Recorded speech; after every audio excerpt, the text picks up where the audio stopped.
Hello guys and welcome to SquidgyfacePlays. Welcome back to another command block video. This video is all about custom crafting. I know what you're thinking, I've done custom crafting before, like what's any different from this one? So first of all, I need to activate the command. So to activate the command, all I've done is simply added a dropper thing where you drop it on the floor, it activates it, you drop it again, it deactivates it, right? So to get this started, what we need to do is get the dropper and we place it like so. Place it facing up like that, right? Now, that's it. That's all we have to do. And then we just go into it and we make the crafting recipe that obviously you predetermined. I've done this one for shulker shells. I've done, I think, milk and water for slime balls. Like that. And I also have done a bell, I think. If I remember rightly.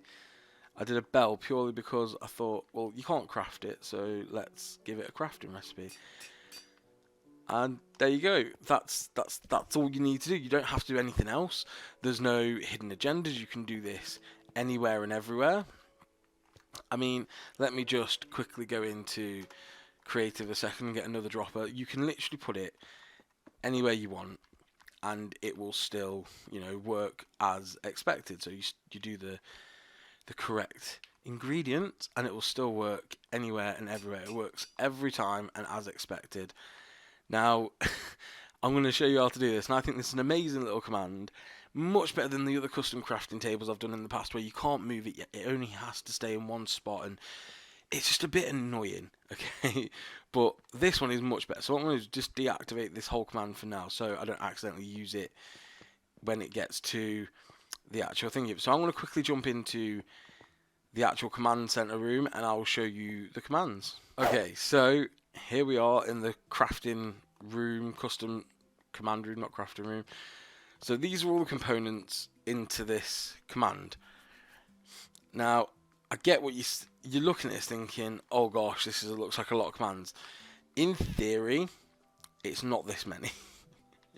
This is just because I've done it this many. So this whole section here, this is all for activate and deactivate. This is all for when you throw it down, it activates, and throw it down, deactivates.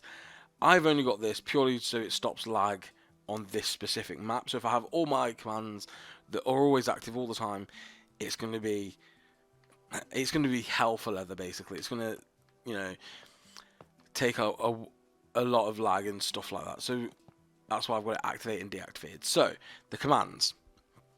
So the way it works is, it works on when you're looking at the block, basically. And if I go into this one here, I can show you.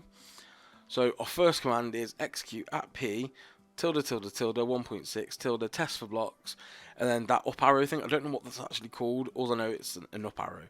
So up arrow 3 times 1, up arrow 3 times 1, and then it's got some coordinates, and then the same again with this one. This one's for the random sound you hear when you make things, and this one's cloning it, okay?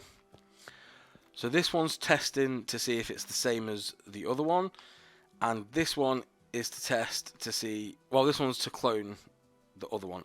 Yeah, I know what I mean. So basically what's happening is you're cloning this, you're testing for this.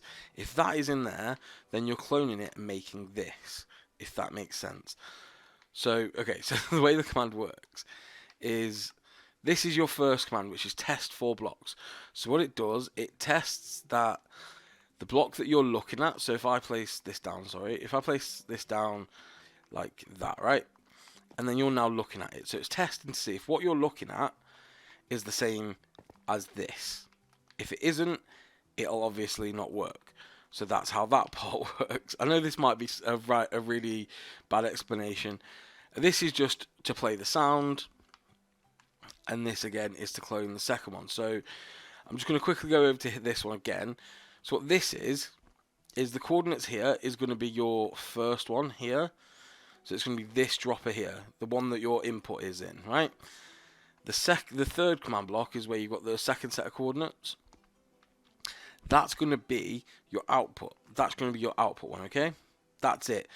Technically 3 command blocks per crafting recipe, but I've added it to 6. And the reason why I've added it to 6 is because I've made it So you can do it from 2 blocks away as well. It's exactly the same as the previous commands, except it's just got a little 2 where the little up arrows are instead of a 1. And that's it. Like, there's not much else to this command.